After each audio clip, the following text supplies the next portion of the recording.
কেমন আছো সবাই? শুভ সকাল। সকাল থেকে আজকে খুব বৃষ্টি পড়ছে।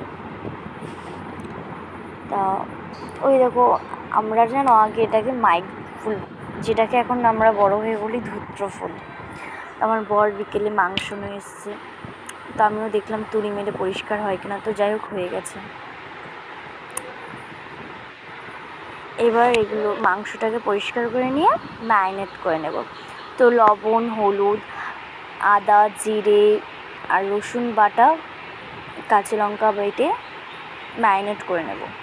আর এই যে ভেজে রেখেছিলাম ধনের গুঁড়োটাকে আগে থাকতে, লঙ্কার গুঁড়ো, মানে এগুলো না আমি খুব ঘরে বানাই, কারণ ওই যে বাইরে থেকে ফুড কালার মিক্স থাকে না, ওই জন্য।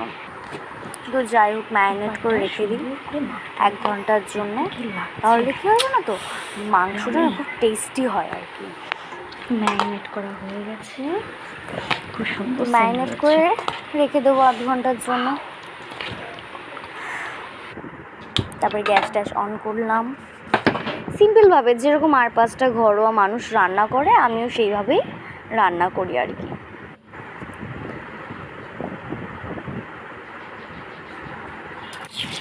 তেল গরম হয়ে গেছে, এবার আলুগুলো চট করে ভেজে নেব।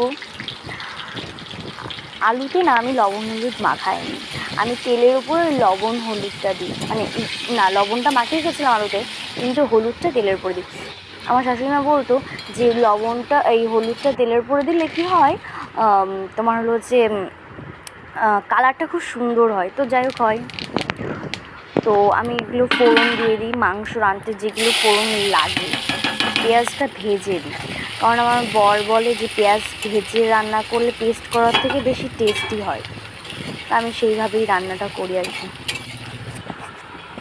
তো পেঁয়াজ ভাজাটা প্রায় হয়েই গেছে। এবারে ম্যারিনেট চিকেন ছিল, সেই চিকেনগুলোকে ম্যারিনেট চিকেনটাকে বাবা দিয়ে দেবো। এরকম রান্না সবাই পারে, চিকেন রান্না করতে পারে, কে কমেন্ট করো। আমিও পারি মোটামুটি, মানে এখন শিখে গেছি আর কি বিয়ের পরে, কিন্তু আগে খুব একটা পারতাম না, কারণ বিয়ের পরে সব মেয়েরাই রান্না শিখেছে, তাই না? আর এই যে রসুনগুলো না, আমি এই আমার শ্বশুরবাড়িতে এসে খাওয়া শিখেছি, বেশ ভালো লাগে, বিহারি স্টাইলে বেশ হয়, খুবই ভালো লাগে বেশ খেতে। আমি না চিকেন রান্না করতে গেলে গরম জলটা ব্যবহার করি। যাই হোক, আমার চিকেন রান্না